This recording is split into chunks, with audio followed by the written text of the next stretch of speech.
Erikler mevsiminde gel doğduğum yere,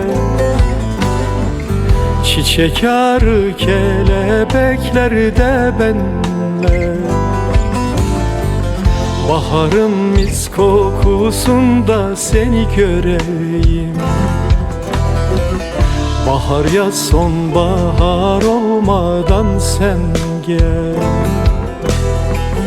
Yetiş kış olmadan yarim sar beni. Yetiş kar yağmadan başa sar beni.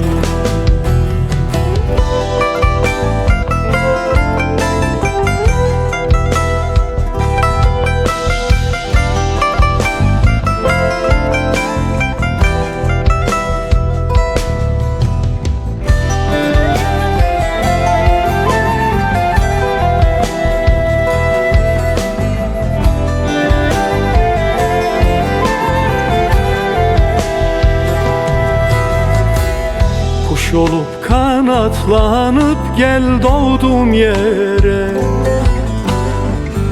Gülleri bekletme bari yazda gel. Hadi esen yele düş de öyle gel. Bahar yaz sonbahar solmadan sen gel. Yetiş kış olmadan yarim sar beni. Yetiş kar yağmadan başa sar beni.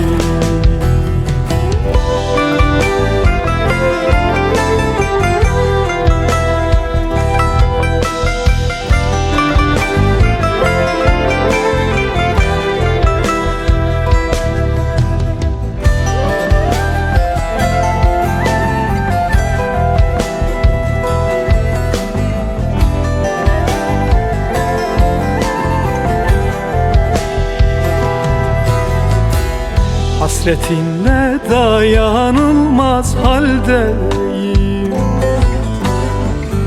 Umudum tükenmiş direnmekteyim. Diz çökmüş yolunu gözlemekteyim. Bahar yaz sonbahar beklemekteyim. Kar yağıyor başa ben ölmekteyim. Tutuşmuş sonbaharla gitmekteyim. Yetiş geç olmadan yarim sar beni.